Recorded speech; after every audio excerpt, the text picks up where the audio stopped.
2022년 가을, 강원도 스럭센 내셔널 박 깊숙한 구역에서 아직까지 디지털 지도로 완전히 정리되지 않은 공백지대가 존재한다는 사실이 민간 토지 신탁을 통해 확인되었고, 그 작업을 맡은 2명의 프리랜서 측량 기술자가 있었다. 김도현과 박재민이었다. 둘은 공공기관이 아닌 민간 의뢰로 일하는 계약자였고, 전국 곳곳의 미정비 지역을 다니며 지형 데이터를 수집해온 경험이 있었다. 위성지도와 드론 데이터가 이미 대부분의 국토를 덮고 있는 시대였지만 행정 경계와 소유권 문제, 그리고 접근 자체가 어려운 지형 때문에 여전히 남아있는 빈 공간이 존재했다. 그곳은 기록되지 않았고 그래서 더 높은 비용이 책정되었다. 이번 작업구역은 설악산 국립공원 북쪽 능선에서 이어지는 특정 구간이었다. 행정적으로는 보호구역과 민간 사유지가 복잡하게 얽혀 있었고 과거 몇 차례 측량 시도가 있었지만 모두 중단된 이력이 있었다. 이유는 단순했다. 데이터가 맞지 않았기 때문이다. 좌표가 일정하게 유지되지 않았고 장비 간 오차가 비정상적으로 크게 발생했다. 처음에는 단순한 장비 문제로 치부되었지만 반복되는 오류는 점점 설명하기 어려운 수준으로 쌓여갔다. 김도현은 이 일을 받아들이면서도 크게 의심하지 않았다. 그는 지난 2년 동안 개인적인 이유로 일에 몰두해왔고 복잡한 감정보다 명확한 수치와 좌표가 있는 일이 더 편했다. 박재민은 그보다 신중한 편이었다. 그는 데이터를 다루는 데 익숙했고 작은 이상도 놓치지 않는 성향이었다. 작업 전 사전 브리핑에서 이미 몇 가지 이상 징후를 확인한 상태였다. 이전 팀이 남긴 로그에는 동일 지점에서 서로 다른 좌표가 기록되어 있었고 고도 값 역시 일정하게 유지되지 않았다. 작업이 시작된 첫날, 초기 진입 구간에서는 특별한 문제가 없었다. 표준 장비로 측정된 값은 정상 범위 안에 있었고 위성 신호도 안정적으로 잡혔다. 그러나 예정된 경로를 따라 내부로 진입한 지 일정 시간이 지나자 상황이 달라지기 시작했다. 가장 먼저 나타난 것은 GPS 신호의 불안정이었다. 동일한 위치에서 측정값이 미세하게 흔들리는 수준을 넘어 아예 다른 지점으로 이동한 것처럼 표시되었다. 바리미터는 정상 고도를 가리키고 있었지만 위성 기반 좌표는 수 킬로미터 이상 어긋났다.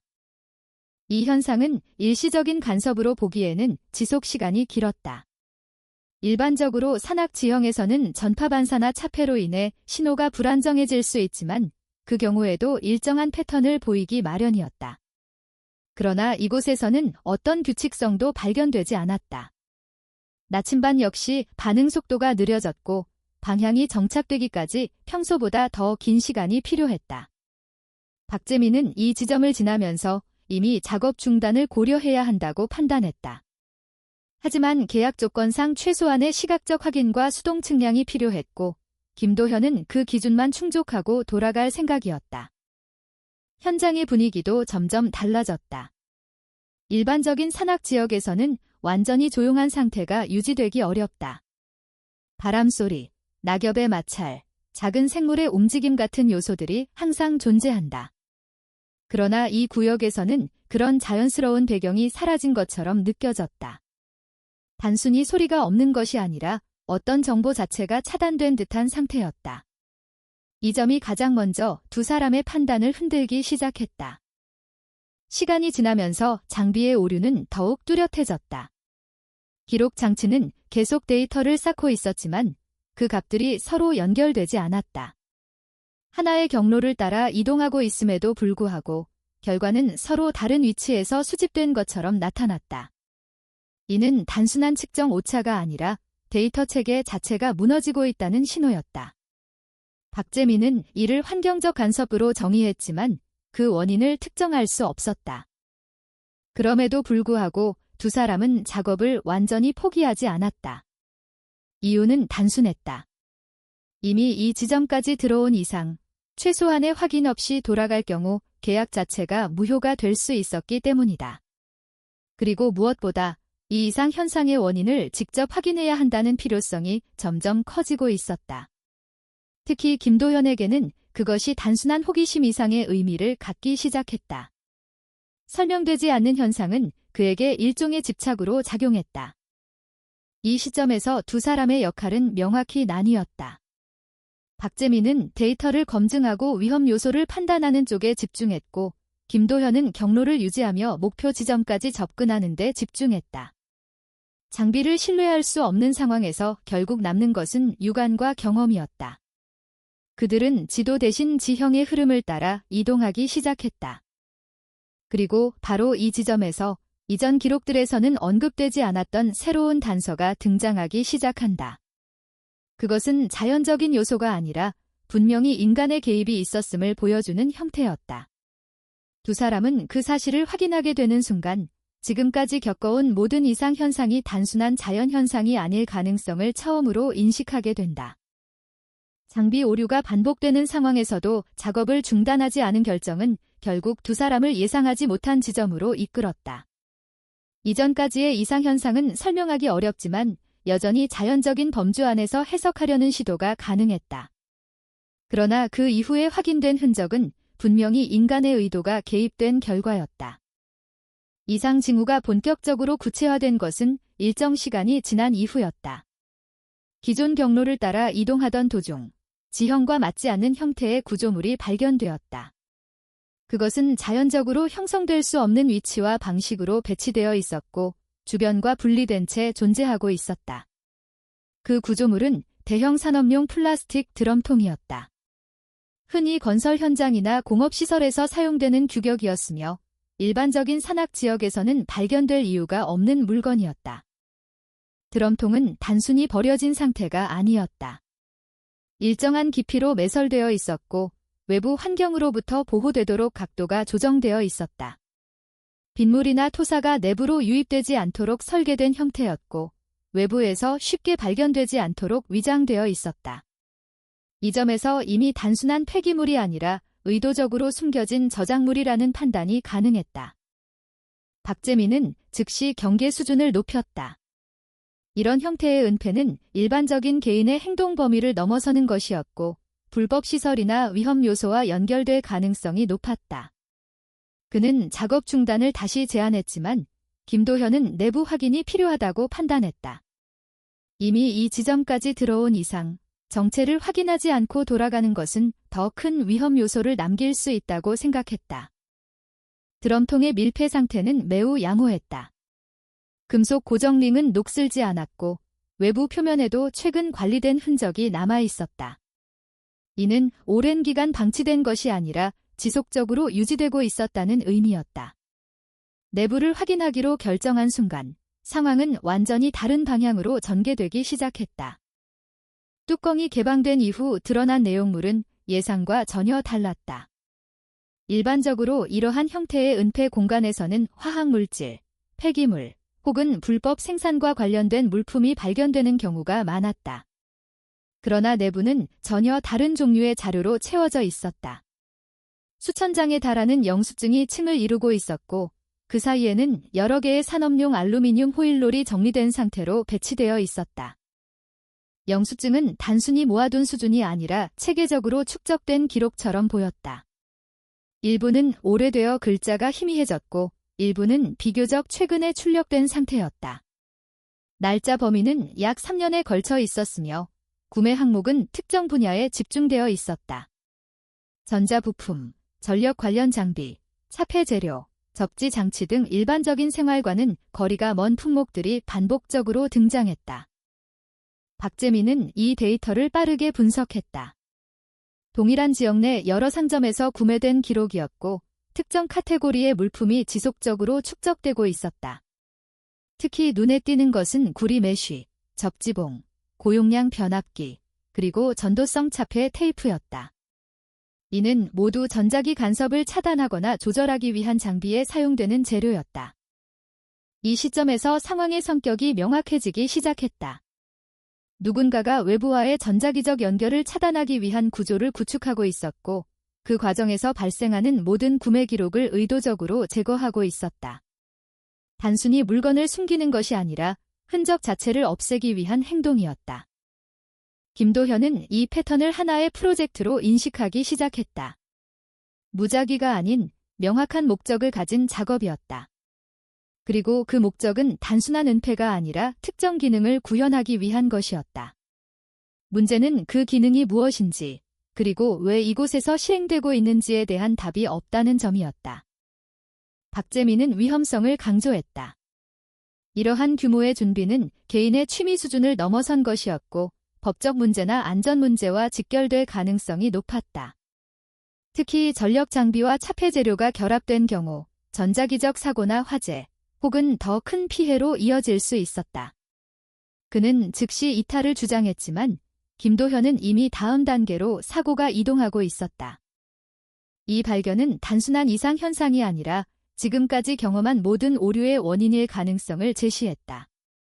GPS 교란, 나침반 지연, 데이터 불일치 모두 특정한 장치에 의해 발생했을 수 있었다.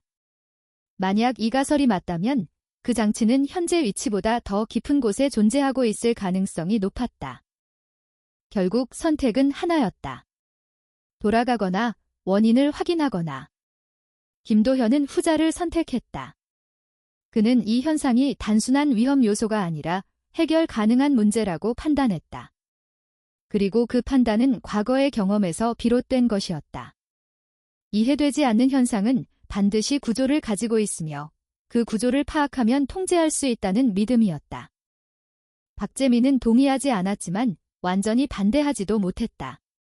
이미 드럼통을 개방한 시점에서 그들은 이 사건의 일부가 되었고 단순한 목격자로 남기 어려운 상황이었다.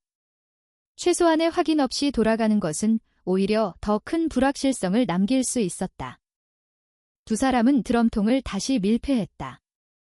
외부에서 보았을 때 변화가 감지되지 않도록 원래 상태를 최대한 유지했다. 이는 단순한 정리가 아니라 누군가가 이 장소를 다시 찾을 가능성을 고려한 조치였다. 그 존재가 아직 이 근처에 있을 수도 있다는 가능성은 완전히 배제할 수 없었다. 이후 이동 방향은 명확해졌다. 드럼통이 발견된 위치는 단순한 저장 지점일 뿐, 핵심 구조는 더 높은 위치에 있을 가능성이 높았다. 전력 공급이 필요한 시스템이라면 고도 차이를 활용한 수력 발전이나 외부 에너지원이 필요했고, 이는 자연스럽게 상류나 능선 방향으로 이어질 수밖에 없었다. 이 시점부터 두 사람의 인식은 완전히 바뀌었다. 더 이상 단순한 측량 작업이 아니었다. 기록되지 않은 구역에 숨겨진 하나의 구조를 추적하는 과정으로 전환되었다. 그리고 그 구조는 점점 더 명확한 형태를 드러내기 시작하고 있었다. 그들이 다음 단계에서 마주하게 될 것은 지금까지 수집된 모든 단서를 하나로 연결시키는 중심이었다. 드럼통에서 확인된 기록은 단순한 단서가 아니라 방향을 제시하는 좌표와 같았다. 전자기 차폐와 전력장치에 집중된 구매 내역, 그리고 장기간에 걸친 준비 과정은 하나의 결론으로 이어졌다. 중심 구조는 아직 드러나지 않았고 지금까지 발견된 것은 외곽에 불과했다. 김도현은 이 흐름을 끊지 않기로 결정했다. 박재민 역시 완전히 동의하지는 않았지만 이미 상황이 단순한 현장 판단을 넘어섰다는 점은 인정하고 있었다. 이후 이동은 이전과는 다른 기준으로 이루어졌다. 기존에는 지형을 기준으로 경로를 설정했다면 이제는 단서의 연속성을 기준으로 판단이 이루어졌다. 드럼통의 위치는 임의로 선택된 것이 아니라 접근성과 은폐성을 동시에 고려한 지점이었다. 이는 중심 구조와 일정한 거리를 유지하면서도 필요시 접근이 가능한 위치라는 의미였다. 따라서 다음 단계는 그 중심으로 이어지는 흐름을 찾는 것이었다. 얼마 지나지 않아 새로운 흔적이 확인되었다. 이번에는 매설된 물체가 아니라 외부로 노출된 형태였다. 낙엽과 토사 아래로 일부 드러난 검은색 케이블이었다. 일반적인 전력선과는 다른 구조였고 보호 피복이 두껍게 처리된 산업용 규격이었다. 가장 중요한 점은 방향성이 명확했다는 것이다. 케이블은 일정한 경로를 따라 위쪽으로 이어지고 있었고 주변 지형과 무관하게 직선에 가까운 흐름을 유지하고 있었다. 박재민은 이 케이블의 성격을 빠르게 분석했다. 전력 공급용으로 사용되는 라인이며 외부 전력망과 연결된 흔적은 없었다. 즉, 독립적인 발전 시스템이 존재한다는 의미였다. 이 경우 가장 가능성이 높은 것은 수력 기반의 소형 발전 장치였다. 하류에서 물의 흐름을 이용해 전력을 생성하고 이를 상부 구조로 전달하는 방식이다. 이는 외부에 거의 노출되지 않으면서도 지속적인 전력 공급이 가능한 방법이었다. 이 발견은 이전까지의 모든 단서를 하나로 연결했다. 드럼통에 있던 구매 내역, 전자기 차폐 재료, 그리고 지금 확인된 전력 라인까지. 모든 것이 하나의 구조를 구성하고 있었다. 누군가가 장기간에 걸쳐 완전히 독립된 시스템을 구축하고 있었고, 그 중심이 바로 이 케이블이 향하는 지점에 존재하고 있었다. 김도현은 방향을 확정했다. 더 이상 우회나 탐색은 필요 없었다. 케이블이 곧 경로였다. 이 판단은 위험 요소를 동반했지만 동시에 가장 효율적인 접근 방식이었다. 박재민은 이 결정에 대해 추가적인 위험성을 제기했지만 이미 상황은 선택의 여지가 없는 단계에 도달해 있었다. 케이블을 따라 이동하는 것은 단순한 추적이 아니라 이 구조의 핵심으로 들어가는 행위였다. 이동이 진행될수록 이전과는 다른 변화가 나타났다. 장비의 오류는 여전히 지속되었지만 그 양상이 점점 극단적으로 변했다. 특정 구간에서는 완전히 무반응 상태가 되었고 다른 구간에서는 비정상적인 수치가 반복적으로 출력되었다. 이는 단순한 간섭이 아니라 특정 범위 안에서 의도적으로 형성된 환경일 가능성을 시사했다. 또 하나의 변화는 생물학적 반응의 부재였다. 일반적으로 산악 지역에서는 곤충이나 소형 동물의 활동이 항상 감지된다. 그러나 이 구간에서는 그러한 반응이 거의 확인되지 않았다. 이는 환경 자체가 일반적인 생태 조건과 다르게 형성되어 있다는 신호였다. 박재민은 이를 전자기적 영향과 연결지어 해석하려 했지만 확정적인 결론을 내리기에는 정보가 부족했다. 케이블은 일정한 간격으로 지면에 고정되어 있었고 유지관리의 흔적이 남아 있었다. 이는 단순히 설치된 후 방치된 구조가 아니라 지속적으로 점검되고 있다는 의미였다. 즉, 이 시스템은 현재도 사용 중일 가능성이 높았다. 이 점은 두 사람의 긴장을 한 단계 더 끌어올렸다. 만약 운영자가 존재한다면 그 역시 이 주변 어딘가에 있을 가능성을 배제할 수 없었다.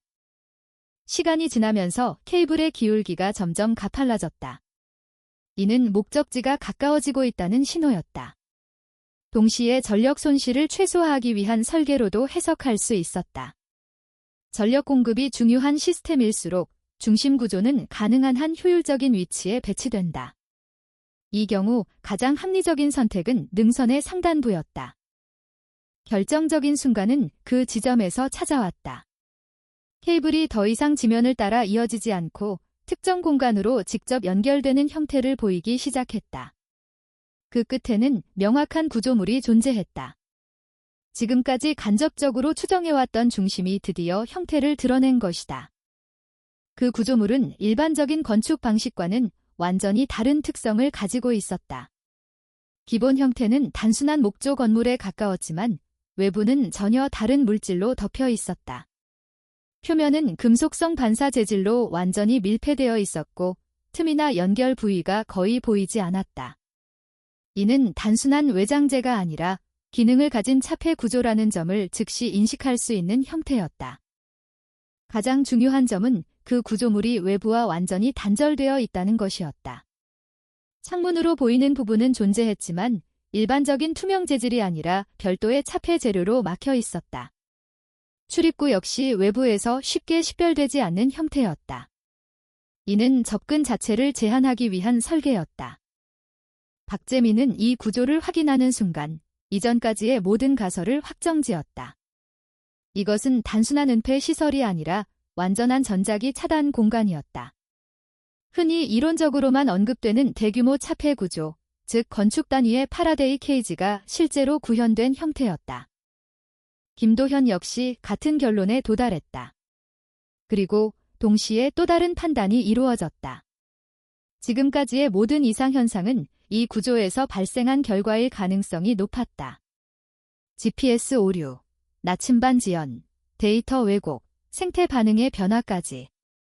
이 구조는 단순히 내부를 보호하는 것이 아니라 외부 환경에도 영향을 미치고 있었다.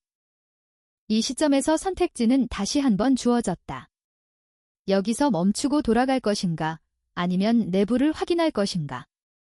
그러나 이전과는 상황이 달랐다. 이미 중심에 도달한 이상, 내부 확인 없이 돌아가는 것은 의미를 잃고 있었다. 동시에 이 구조가 무엇을 위해 존재하는지 확인하지 않는다면 지금까지의 모든 과정이 단편적인 정보로 남게 된다. 두 사람의 판단은 결국 하나로 수렴되었다. 이 구조의 내부를 확인해야 한다는 결론이었다. 그 이유는 단순한 호기심이 아니라 지금까지 발생한 모든 현상의 원인을 규명하기 위한 필수 단계였다. 그리고 바로 그 결정이 이후의 모든 상황을 바꾸는 출발점이 된다. 구조물의 외형이 확인된 순간 지금까지 축적된 모든 단서가 하나의 체계로 정리되기 시작했다. 드럼통에 보관된 구매 기록, 케이블로 연결된 독립 전력 공급, 그리고 외부를 완전히 차단한 금속성 차폐 구조. 각각은 따로 존재할 수 없는 요소들이었고 이 세 가지가 결합된 이상 단순한 은폐나 임시 거주 공간으로 해석할 수 없었다. 이곳은 특정 목적을 위해 설계된 완결된 시스템이었다. 김도현은 구조물의 표면을 관찰하며 그 제작 방식에 주목했다. 단순히 금속을 덧씌운 수준이 아니라 여러 층의 재료가 정밀하게 결합된 형태였다. 외부 반사를 위한 금속층, 내부 흡수를 위한 도체망, 그리고 그 사이를 분리하는 절연층이 순차적으로 구성된 구조였다. 이는 전자기 차단을 극대화하기 위한 전형적인 다중차폐 설계였다. 일반적인 산업시설에서도 이 정도 수준의 완성도를 구현하기는 쉽지 않았다. 박재민은 이 구조가 단순히 내부를 보호하기 위한 것이 아니라 외부와의 모든 신호 교환을 차단하기 위한 것이라는 결론에 도달했다. 이론적으로는 가능하지만 실제 환경에서 완벽하게 구현된 사례는 극히 드물었다. 특히 개인이 구축하기에는 비용과 기술적 난이도가 지나치게 높은 수준이었다. 그러나 지금 눈앞에 존재하는 구조는 그 이론을 현실로 만든 결과였다. 출입구로 보이는 부분은 외부에서 식별하기 어렵게 설계되어 있었다. 손잡이나 잠금 장치가 노출되어 있지 않았고 표면은 하나의 판처럼 이어져 있었다. 이는 외부 침입을 막기 위한 것이 아니라 내부 환경을 유지하기 위한 설계였다. 즉, 이 구조는 안에서 닫힌 상태를 전제로 만들어진 것이었다. 김도현은 내부 확인을 결정했다. 이 선택은 이미 이전 단계에서 예정된 결과였고 지금 시점에서는 피할 수 없는 과정이었다. 박재민은 마지막으로 위험성을 다시 정리했다. 차폐 구조 내부에서는 외부와의 통신이 불가능하며 내부 장비가 작동할 경우 강한 전자기장이 형성될 수 있다. 이는 단순한 장비 손상을 넘어 인체에 직접적인 영향을 줄 가능성도 포함하고 있었다. 그럼에도 불구하고 두 사람의 판단은 바뀌지 않았다. 지금까지의 모든 이상 현상은 이 구조와 연결되어 있었고 그 원인을 확인하지 않는다면 작업 자체가 의미를 잃게 된다. 결국 내부 진입은 선택이 아니라 필수였다. 외부 차폐층을 일부 절개하는 과정에서 구조의 복잡성이 더욱 명확해졌다. 금속층 아래에는 미세한 구리 메쉬가 촘촘하게 배치되어 있었고 그 아래에는 두꺼운 절연 재질이 존재했다. 마지막으로 목재 기반의 본체가 나타났다. 이는 단순한 외장 공사가 아니라 기능을 중심으로 설계된 구조였다. 각각의 층은 명확한 역할을 가지고 있었고 그 조합은 외부 신호를 완전히 차단하기 위한 것이었다. 출입구가 개방된 순간 내부 공기는 외부와 완전히 다른 상태로 유지되고 있었다. 일반적인 밀폐 공간과는 다른 특성이 감지되었다. 이는 단순한 환기 부족이 아니라 내부 환경이 의도적으로 유지되고 있었음을 의미했다. 이 구조는 단순히 외부를 차단하는 것이 아니라 내부를 하나의 독립된 공간으로 유지하는 시스템이었다. 내부에 들어서면서 가장 먼저 확인된 것은 바닥과 벽, 그리고 천장이 동일한 재질로 덮여 있다는 점이었다. 금속성 재질이 모든 면을 감싸고 있었고 틈이나 노출된 부분이 거의 존재하지 않았다. 이는 외부 차폐와 동일한 원리가 내부에도 적용되고 있다는 의미였다. 즉, 이 공간 전체가 하나의 완전한 차폐 환경으로 구성되어 있었다. 좌측에는 간이 조리 공간과 식량 저장 구역이 존재했다. 통조림 식품이 대량으로 쌓여 있었고 장기간 거주를 전제로 한 준비가 이루어져 있었다. 이는 단기적인 실험이나 작업이 아니라 지속적인 생활을 위한 구조였음을 보여준다. 외부와 완전히 단절된 상태에서 일정 기간 이상 버틸 수 있도록 설계된 환경이었다. 중앙 공간은 전자장비로 채워져 있었다. 다양한 종류의 장비가 혼합되어 있었으며 일부는 구형 아날로그 장비였고 일부는 현대식 디지털 장비였다. 공통점은 모두 신호 처리와 관련된 기능을 가지고 있다는 점이었다. 초기에는 수신 장비로 보였지만 자세히 분석한 결과 그 목적은 반대였다. 신호를 받아들이는 것이 아니라 차단하고 제거하는 역할이었다.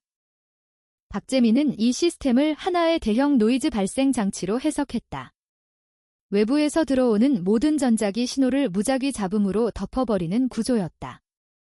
이는 단순한 차폐를 넘어 능동적인 방어 방식이었다. 내부를 보호하는 동시에 외부 신호 자체를 무력화하는 설계였다. 김도현은 이 구조의 의도를 이해하기 시작했다. 단순히 외부와 단절하려는 것이 아니라 특정한 무음 상태를 만들기 위한 시도였다. 전자기적 의미에서의 완전한 정적 상태, 즉 어떠한 신호도 존재하지 않는 환경을 구현하려는 목적이었다. 이는 일반적인 기술적 요구가 아니라 특정한 문제를 해결하기 위한 극단적인 접근 방식이었다. 공간의 한쪽에는 간이 침상과 개인 물품이 정리되어 있었다. 그 옆에는 아이가 그린 것으로 보이는 그림이 붙어 있었다. 단순한 낙서였지만 그 내용은 이 공간의 목적을 암시하고 있었다.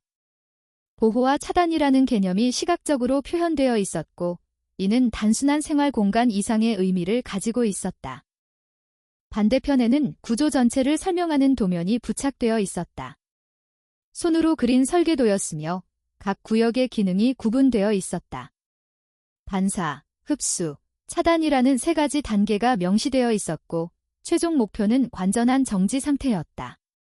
이는 단순한 기술적 설계가 아니라 특정한 목표를 달성하기 위한 체계적인 시도였다. 이 시점에서 두 사람은 이 구조가 왜 만들어졌는지에 대한 방향성을 어느 정도 파악하게 되었다. 그러나 그 이유와 배경은 아직 명확하지 않았다. 그 해답은 공간 안에 남아있는 기록에 존재하고 있었다. 김도현은 작업대 위에 놓인 가죽 표지의 노트를 발견했다. 외부와 단절된 이 공간에서 유일하게 남아있는 개인 기록이었다. 장비나 구조만으로는 설명할 수 없는 부분을 이해하기 위해서는 이 기록이 필요했다. 이 노트는 단순한 메모가 아니라 이 모든 과정의 시작과 변화를 담고 있는 핵심 자료였다. 그리고 그 내용을 확인하는 순간 지금까지의 모든 구조와 선택이 전혀 다른 의미로 재해석되기 시작한다. 노트의 첫 장을 펼치는 순간 지금까지 확인된 모든 구조가 단순한 기술적 실험이 아니라 개인적인 절박함에서 출발했다는 사실이 드러나기 시작했다. 기록은 체계적이었고 날짜가 명확하게 구분되어 있었다. 약 3년에 걸친 시간의 흐름이 그대로 남아 있었으며 초기에는 비교적 안정된 필체와 논리적인 문장이 유지되고 있었다. 작성자는 이상훈이었다. 과거 전자공학 분야에서 오랜 경력을 가진 기술자로 기록되어 있었고 특정 기업이나 기관에 소속되어 있던 흔적도 일부 남아 있었다. 그러나 그 경력은 어느 시점에서 중단되었고 이후의 기록은 개인적인 문제에 집중되어 있었다. 그 중심에는 아들 이준서가 있었다. 초기 기록은 문제를 정의하는 데 집중되어 있었다. 준서는 특정 시점부터 지속적인 청각적 환각을 경험하기 시작했고 외부에서 들리지 않는 음성을 인식하는 상태에 들어갔다.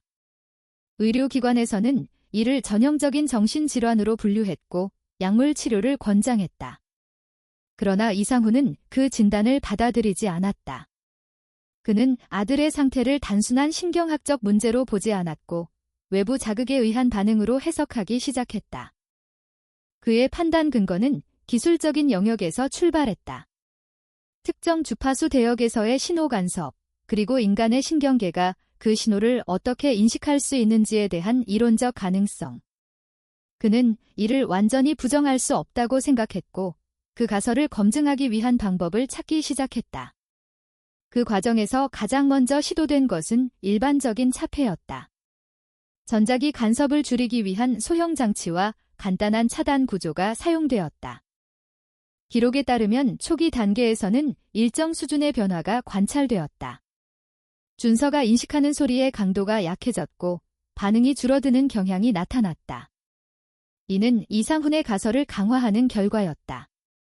그는 문제의 원인이 외부 신호에 있다고 확신하기 시작했고 더 강력한 차폐가 필요하다고 판단했다. 이후의 기록은 점점 더 기술적인 방향으로 전개되었다. 차폐 재료의 종류와 두께, 접지 방식, 전력 공급 구조 등 세부적인 설계가 단계적으로 정리되어 있었다. 드럼통에서 발견된 영수증은 이 기록과 정확히 일치했다. 모든 구매는 계획된 설계에 따라 이루어졌고 그 과정은 철저하게 관리되고 있었다. 그러나 시간이 지날수록 기록의 내용은 변화하기 시작했다.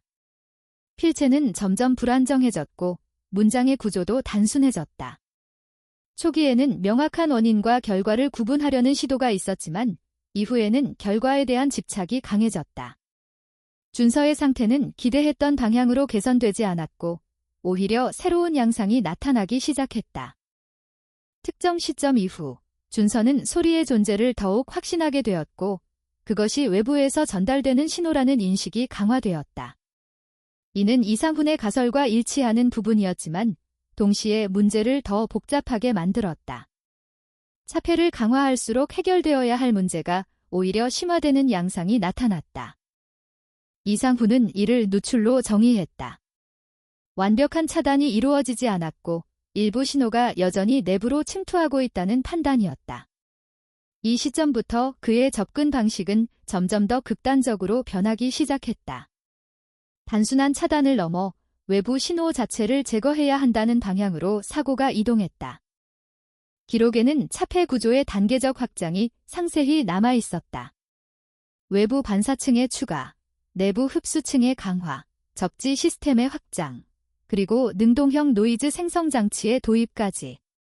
이는 단순한 방어가 아니라 공격적인 방식의 차단이었다. 외부에서 들어오는 신호를 단순히 막는 것이 아니라 그 신호를 무력화하는 구조였다. 일부 기록에서는 준서의 상태에 대한 변화도 언급되어 있었다. 특정 기간 동안 소리가 약해졌고 반응이 줄어든 것으로 기록되어 있었다. 그 시점은 차폐 구조가 일정 수준 이상 완성된 이후와 일치했다. 이는 이상훈에게 결정적인 확신을 제공했다. 문제의 원인이 외부에 있다는 믿음은 이 시점에서 완전히 굳어졌다. 그러나 그 변화는 지속되지 않았다. 이후의 기록에서는 다시 악화된 상태가 반복적으로 언급되었다. 소리의 강도가 증가했고 새로운 형태의 인식이 추가되었다. 특히 특정 주파수나 패턴에 대한 언급이 등장하기 시작했다. 이는 단순한 환각이 아니라 실제 신호로 해석하려는 시도의 결과였다. 이상훈은 이를 새로운 형태의 간섭으로 규정했다. 기존의 차폐 방식으로는 대응할 수 없는 영역이며 더 강력한 방법이 필요하다고 판단했다. 이 시점에서 그의 접근 방식은 완전히 다른 단계로 넘어갔다. 단순한 차단이 아니라 환경 자체를 변화시키려는 시도였다. 기록 후반부에서는 전력 시스템에 대한 내용이 크게 증가했다. 기존의 수동적 차폐를 넘어 능동적인 전자기 환경 조성을 목표로 하는 설계가 등장했다. 고용량 축전 장치, 신호 증폭기, 그리고 전체 구조를 하나의 시스템으로 연결하는 방식이 구체적으로 정리되어 있었다. 이 단계에서 가장 중요한 변화는 정적 상태라는 개념의 등장이다. 이상훈은 외부 신호를 완전히 제거하는 것이 불가능하다고 판단했고 대신 모든 신호를 무력화하는 상태를 만들려 했다. 이는 이론적으로 가능한 접근이었지만 현실적으로 구현하기에는 매우 위험한 방식이었다. 마지막 기록에 가까워질수록 내용은 더욱 단순해졌지만 그 의미는 더 명확해졌다. 준서의 상태는 더 이상 개선되지 않았고 오히려 반응 자체가 줄어드는 방향으로 변화하고 있었다. 이는 안정이 아니라 다른 형태의 붕괴로 해석될 수 있는 상태였다. 그럼에도 불구하고 이상훈의 판단은 바뀌지 않았다. 그는 문제를 외부에서 찾았고 그 해결 역시 외부를 제거하는 방식으로 접근했다. 그리고 그 결론은 하나의 계획으로 정리되었다. 기록의 마지막 부분에는 일정과 실행 단계가 명확하게 남아 있었다. 준비 기간, 시스템 점검, 그리고 최종 단계의 실행 시점까지. 이는 단순한 아이디어가 아니라 실제로 실행을 전제로 한 계획이었다. 김도현과 박재민은 그 내용을 읽는 동안 지금까지의 모든 구조가 왜 존재하는지 완전히 이해하게 되었다. 이 공간은 단순한 은폐 시설이 아니라 한 개인이 자신의 문제를 해결하기 위해 선택한 최종적인 수단이었다. 그리고 그 수단은 아직 끝나지 않았다. 노트의 마지막 기록은 이전의 모든 단계와 분명하게 구분되는 지점을 나타내고 있었다. 그 문장은 더 이상 분석이나 가설의 형태가 아니었고 하나의 결정을 선언하는 문장이었다. 일정이 명확하게 표시되어 있었고 실행까지 남은 시간이 구체적으로 계산되어 있었다. 이는 단순한 계획이 아니라 이미 시작된 과정이었다. 김도현은 기록된 날짜와 현재 시간을 대조했다. 차이는 거의 없었다. 마지막 기록이 작성된 시점과 현재 시점 사이의 간격은 극히 짧았고 그 안에서 시스템이 이미 작동을 시작했을 가능성이 높았다. 박재민은 장비 쪽으로 시선을 옮겼다. 이전까지 단순한 대기 상태로 보였던 일부 장치들이 일정한 패턴을 가지고 작동하고 있었다. 가장 눈에 띄는 것은 중앙 제어 장치였다. 디지털 디스플레이가 켜져 있었고 숫자가 감소하는 형태로 변화하고 있었다. 처음에는 일반적인 시계로 보였지만 값의 변화를 확인하는 순간 그것이 단순한 시간이 아니라는 사실이 분명해졌다. 남은 시간이 표시되고 있었고 그 속도는 일정했다. 이는 시스템이 이미 실행 단계에 들어갔음을 의미했다. 박재민은 즉시 구조를 분석했다. 기록에 언급된 고용량 축전 장치가 장비와 연결되어 있었고 일정 시간 동안 에너지를 축적한 뒤 한 번에 방출하는 방식으로 설계되어 있었다. 이는 일반적인 전력 시스템이 아니라 특정한 목적을 가진 방출 장치였다. 그 목적은 기록에서 이미 제시되어 있었다. 외부 신호를 제거하기 위한 최종 단계, 즉 강력한 전자기 펄스를 생성하는 것이었다. 이 시점에서 위험의 성격이 완전히 드러났다. 단순한 차폐나 간섭이 아니라 주변 환경 전체에 영향을 미칠 수 있는 수준의 에너지 방출이 예정되어 있었다.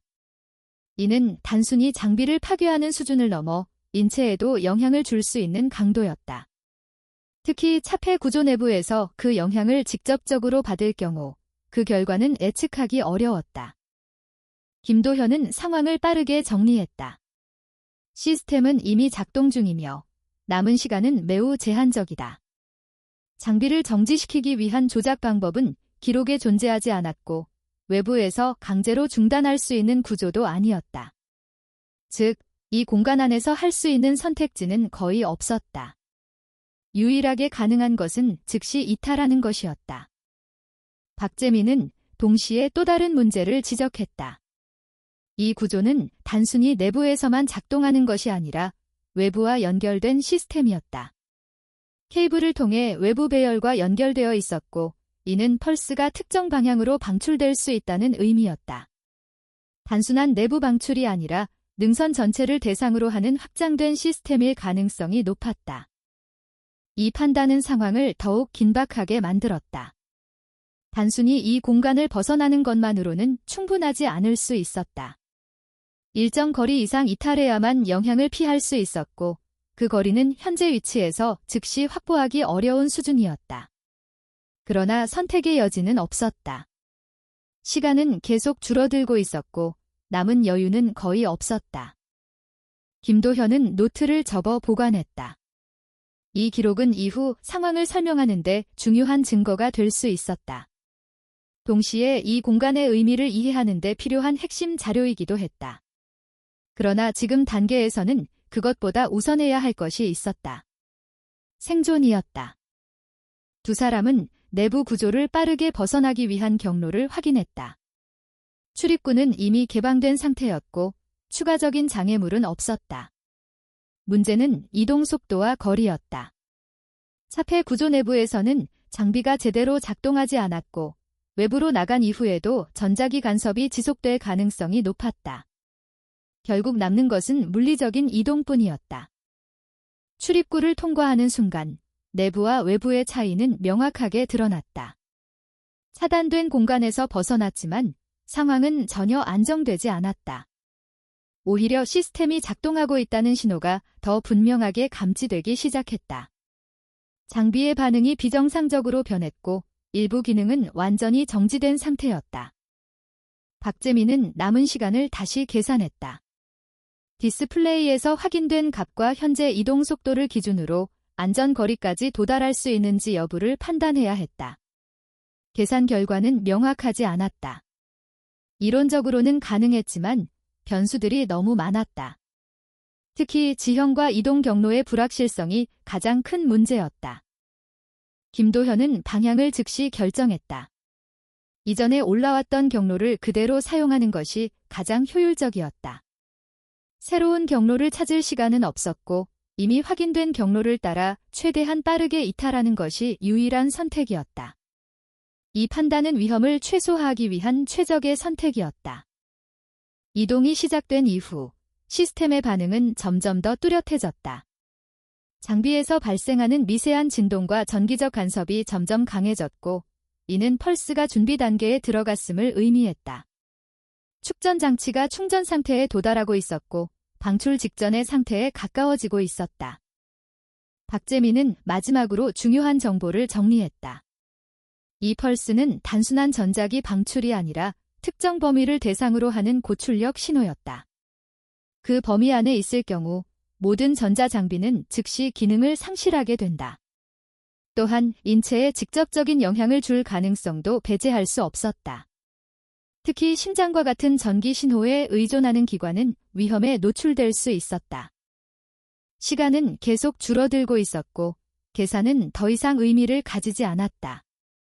남은 것은 단 하나였다. 가능한 한 빠르게 이탈하는 것, 그 외의 모든 선택지는 이미 사라진 상태였다. 이 시점에서 두 사람은 동일한 결론에 도달했다. 이 구조는 단순한 실패한 실험이 아니라 이미 실행 단계에 들어간 시스템이며 그 결과는 곧 현실로 나타날 것이다. 그리고 그 결과는 지금 이 순간에도 다가오고 있었다. 두 사람이 구조물을 벗어나 이동을 시작한 시점부터 상황은 더 이상 분석의 대상이 아니라 생존의 문제로 전환되었다. 내부에서 확인된 타이머는 이미 마지막 단계에 가까워지고 있었고 남은 시간은 계산으로 의미를 가질 수 있는 범위를 벗어나고 있었다. 이동 경로는 명확했지만 그 경로를 따라 확보해야 할 거리는 결코 짧지 않았다. 이탈 과정에서 가장 먼저 나타난 변화는 전자장비의 반응이었다. 일부 장비는 완전히 꺼졌고 일부는 비정상적인 신호를 반복했다. 이는 단순한 고장이 아니라 외부에서 발생하고 있는 강한 전자기 변화의 영향이었다. 박재민은 이 상태를 방출 직전 단계로 판단했다. 축전 장치가 최대 용량에 도달했을 가능성이 높았고 방출까지 남은 시간은 극히 짧았다. 김도현은 판단을 단순화했다. 경로를 유지하고 속도를 최대화하는 것 외에는 선택지가 없었다. 방향을 바꾸거나 새로운 경로를 탐색하는 것은 오히려 시간을 낭비하는 결과로 이어질 수 있었다. 이미 확인된 경로를 따라 최대한 빠르게 이동하는 것이 유일한 전략이었다. 이동이 계속되는 동안 체감되는 환경의 변화는 점점 더 분명해졌다. 직접적인 시각 정보가 아닌 신체 내부에서 감지되는 미세한 반응이 증가하기 시작했다. 귀 안쪽에서 느껴지는 압력, 치아를 통해 전달되는 미세한 진동, 그리고 피부 표면에서 감지되는 정전기와 유사한 자극. 이는 단순한 심리적 반응이 아니라 실제 물리적 변화가 시작되고 있다는 신호였다. 박재민은 이를 고주파 영역에서의 간섭으로 해석했다. 전자기 펄스가 방출되기 직전 주변 공간에는 다양한 주파수의 에너지가 축적되고 방출되기 시작한다. 이는 완전한 방출 이전 단계에서 나타나는 전형적인 현상이었다. 문제는 이 상태가 언제까지 지속되는지가 아니라 언제 임계점을 넘어 실제 방출이 이루어지는지였다. 이 시점에서 두 사람은 더 이상 대화를 통한 판단을 공유하지 않았다.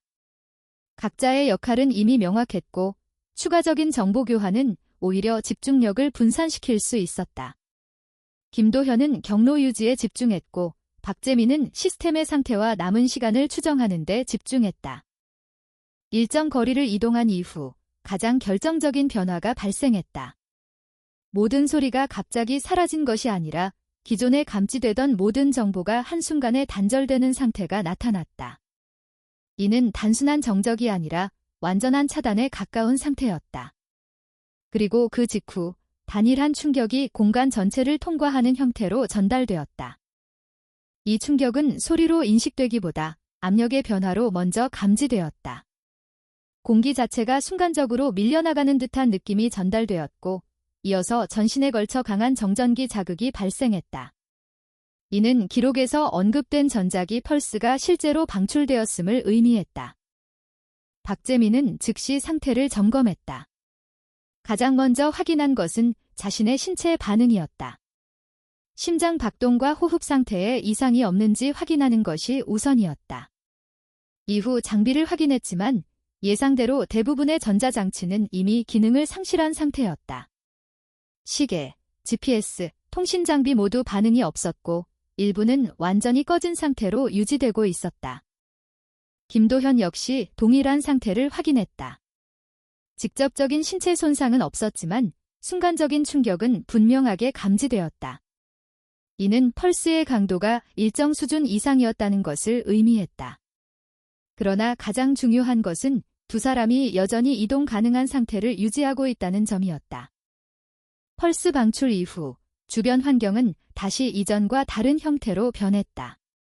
전자기 간섭은 사라졌지만 동시에 모든 전자장비가 무력화된 상태가 되었다.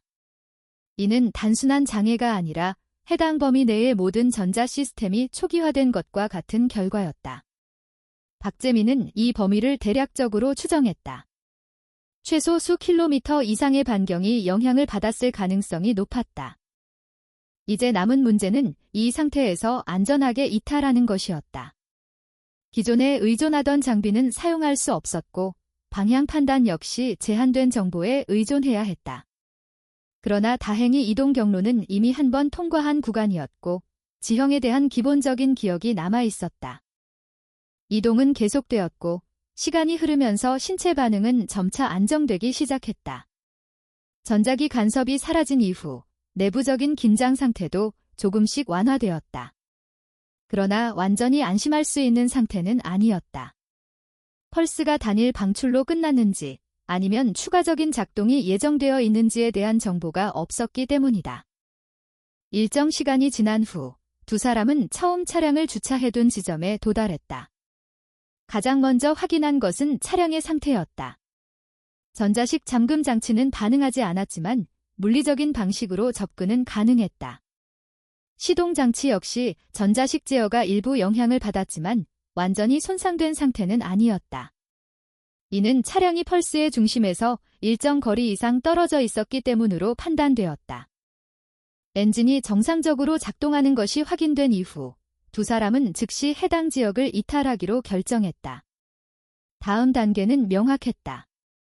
이 사건을 개인의 판단으로 처리할 수 있는 범위를 넘어섰고 즉각적인 보고가 필요했다. 가장 가까운 관리시설은 강원도 속초 인근의 관리소였다. 그곳에서 상황을 전달하고 추가적인 대응을 요청하는 것이 최선의 선택이었다. 이동 중에도 두 사람의 판단은 일치했다. 이 사건은 단순한 불법시설이나 개인의 일탈이 아니라 공공안전과 직접적으로 연결된 문제였다. 관리소에 도착한 이후 상황은 빠르게 전개되기 시작했다. 초기 보고는 단순한 이상현상으로 받아들여졌지만 확보된 기록과 노트의 내용이 전달되면서 대응 수준이 즉시 상향되었다. 특히 고출력 전자기 펄스의 사용 가능성은 일반적인 사건으로 처리할 수 없는 요소였다. 관할 기관과 경찰, 그리고 관련 부처가 동시에 개입하게 되었고 현장 확인을 위한 긴급 대응이 결정되었다. 두 사람은 최초 발견자로서 사건의 경위를 설명해야 했고 확보한 자료를 전달했다. 이 과정에서 노트의 내용이 핵심적인 역할을 했다. 조사 결과 기록에 등장한 이상훈과 이준서는 이미 3년 전 실종된 인물로 확인되었다. 당시에는 해외 출국 가능성이 제기되었지만 명확한 기록은 남아있지 않았다. 그러나 지금 확인된 정보는 그들이 이 지역에 머물러 있었음을 명확하게 보여주고 있었다. 이 시점에서 사건의 성격은 완전히 규정되었다. 단순한 실종 사건이 아니라 장기간 은폐된 상태에서 구축된 고위험 구조물과 관련된 사건이었다. 그리고 그 중심에는 아직 확인되지 않은 두 인물이 존재하고 있었다. 다음 단계는 명확했다. 현장 재진입과 대상 인물 확보. 그리고 그 결과는 이 사건의 마지막을 결정하게 된다. 다음 날 새벽, 현장 재진입을 위한 준비는 빠르게 진행되었다. 전날 전달된 정보는 단순한 참고 수준을 넘어 즉각적인 대응을 요구하는 위험 요소로 분류되었다. 고출력 전자기 펄스의 사용, 장기간 은폐된 구조물, 그리고 실종 상태였던 인물의 존재까지. 모든 요소가 동시에 맞물리면서 사건은 일반적인 범주를 벗어났다. 김도현과 박재민은 조사팀의 안내 요청을 받았다. 최초 발견자로서 현장의 위치와 접근 경로를 가장 정확하게 알고 있는 인물이었기 때문이다. 이 과정에서 두 사람의 역할은 단순한 증언을 넘어 실제 이동 경로를 안내하는 수준으로 확대되었다. 전날의 경험이 남아 있었지만 다시 그 공간으로 들어간다는 사실은 결코 가볍지 않았다. 재진입은 이전과 완전히 다른 방식으로 이루어졌다. 단일 이동이 아닌 여러 인원이 동시에 움직이는 구조였고 각 단계마다 확인 절차가 존재했다. 통신 장비는 대부분 교체되었고 일부는 아날로그 방식으로 준비되었다. 전자기 간섭에 대비한 조치였다. 그러나 전날 발생한 펄스 이후 해당 지역의 전자 환경은 이미 크게 변화한 상태였다. 능선에 도달했을 때 구조물의 상태는 전날과 비교할 수 없을 정도로 변해 있었다. 차폐를 위해 사용된 금속층은 일부가 손상되어 있었고 내부 구조가 외부로 드러난 부분도 확인되었다. 이는 펄스 방출 과정에서 발생한 에너지의 영향으로 해석되었다. 완전한 형태를 유지하고 있던 구조는 더 이상 존재하지 않았다. 조사팀은 즉시 구조물 내부 확인을 진행했다. 그러나 내부는 비어 있었다. 생활 흔적과 장비는 그대로 남아 있었지만 사람의 존재는 확인되지 않았다. 이는 기록과 상황을 고려했을 때 예상 가능한 결과였다. 펄스 방출 이후 내부에 머무를 이유가 없었기 때문이다. 이후 수색 범위는 구조물 외부로 확대되었다. 가장 가능성이 높은 지점은 주변에 존재할 수 있는 은폐 공간이었다. 장기간 거주를 전제로 한 구조였다면 단일 공간만으로는 충분하지 않을 가능성이 높았다. 특히 비상 상황에 대비한 보조 공간이 존재할 수 있었다. 수색은 일정 시간 동안 진행되었고 결국 그 흔적이 발견되었다. 구조물로부터 일정 거리 떨어진 지점에서 인위적으로 위장된 공간이 확인되었다. 외부에서는 자연 지형과 구분이 어려운 형태였지만 내부에는 명확한 인공 구조가 존재했다. 일종의 지하 저장 공간 혹은 은신처에 가까운 형태였다. 그곳에서 두 사람이 발견되었다. 이상훈과 이준서였다. 이상훈의 상태는 기록에서 확인된 모습과 크게 다르지 않았다. 그러나 그 변화는 단순한 외형이 아니라 인식의 방식에서 드러났다. 외부 환경에 대한 반응은 불안정했고 특정 자극에 과도하게 집중하는 경향이 나타났다. 그는 여전히 어떤 신호를 인식하고 있는 것처럼 보였고 그것이 사라지지 않았다는 사실에 강하게 반응하고 있었다. 이준서는 다른 상태였다. 기록에서 언급된 것처럼 초기에는 외부 자극에 민감하게 반응하는 상태였지만 지금은 오히려 반응 자체가 감소한 상태였다. 외부 자극에 대한 인식이 줄어든 것이 아니라 그에 대한 표현이 사라진 상태에 가까웠다. 이는 안정이 아니라 장기간의 차단과 고립이 만들어낸 결과였다. 두 사람은 즉시 의료팀에 의해 이송되었다. 이후의 과정은 조사팀의 영역을 벗어났고 전문기관으로 이관되었다. 이상훈의 행위는 법적 판단의 대상이 되었지만 동시에 의료적 접근이 필요한 사례로 분류되었다. 이준서 역시 장기적인 치료와 회복 과정이 필요했다. 사건의 정리는 시간이 필요했다. 구조물의 설계와 장비, 그리고 기록에 남아있는 데이터는 별도의 분석 대상으로 분리되었다. 고출력 전자기 펄스의 발생 원리와 그 영향 범위 역시 추가적인 검토가 이루어졌다. 그러나 그 모든 과정과 별개로 하나의 사실은 명확하게 남았다. 이 모든 구조와 선택은 하나의 목적에서 시작되었다는 점이었다. 김도현은 그 사실을 누구보다 명확하게 인식하고 있었다. 노트에 남겨진 기록, 단계적으로 변화하는 문장, 그리고 마지막까지 이어진 확신. 그것은 단순한 오판이 아니라 절박함에서 비롯된 선택이었다. 잘못된 방향이었지만 그 출발점은 이해할 수 있는 영역에 있었다. 며칠이 지난 후 김도현은 다시 일상으로 돌아왔다. 작업은 마무리되었고 해당 구역의 지도 역시 완성되었다. 공백으로 남아있던 공간은 데이터로 채워졌고 그 중심에는 하나의 표시가 남아있었다. 그곳에서 있었던 일은 더 이상 비어있는 정보가 아니었다. 그러나 그가 정리해야 할 것은 지도 위의 공간만이 아니었다. 오랜 시간 동안 외면해왔던 개인적인 기억 역시 같은 방식으로 남아있었다. 이해하려고 했지만 끝내 설명할 수 없었던 일들, 그리고 그 과정에서 놓쳐버린 감정들. 이상훈의 선택은 극단적이었다. 기술로 해결할 수 없는 문제를 기술로 해결하려 했고 그 과정에서 더 큰 결과를 만들어냈다. 그러나 그 선택의 배경에는 분명한 이유가 있었다. 누군가를 지키고 싶다는 단순한 목적이었다. 그 목적이 왜곡된 방향으로 흘러갔을 뿐이었다. 김도현은 그 점에서 멈추지 않았다. 그가 오랫동안 피하고 있던 문제 역시 비슷한 구조를 가지고 있었기 때문이다. 이해할 수 없는 일을 이해하려고 했고 설명할 수 없는 감정을 논리로 정리하려 했다. 그러나 모든 것이 그런 방식으로 해결되지는 않는다는 사실을 이번 일을 통해 다시 확인하게 되었다. 그는 처음으로 도움을 요청하기로 결정했다. 혼자 해결하려 했던 문제를 다른 방식으로 접근하기로 한 것이다. 그것은 단순한 선택이 아니라 방향을 바꾸는 결정이었다. 시간이 지나면서 사건은 점점 정리되었다. 이상훈과 이준서의 상태는 각각 다른 방향으로 관리되었고 구조물은 완전히 철거되었다. 남아있던 장비와 기록은 연구자료로 보관되었지만 그 공간 자체는 더 이상 존재하지 않았다. 그러나 그곳에서 있었던 일은 사라지지 않았다. 기록으로 남았고 기억으로 남았다. 그리고 그 기억은 단순한 사건 이상의 의미를 가지게 되었다. 사람은 이해할 수 없는 상황을 마주할 때 자신이 알고 있는 방식으로 그것을 해석하려 한다. 때로는 그 방식이 옳지 않다는 것을 알면서도 다른 선택을 찾지 못해 같은 방향으로 나아간다. 문제는 그 과정에서 무엇을 놓치고 있는지 깨닫지 못한다는 점이다. 이상훈은 끝까지 포기하지 않았다.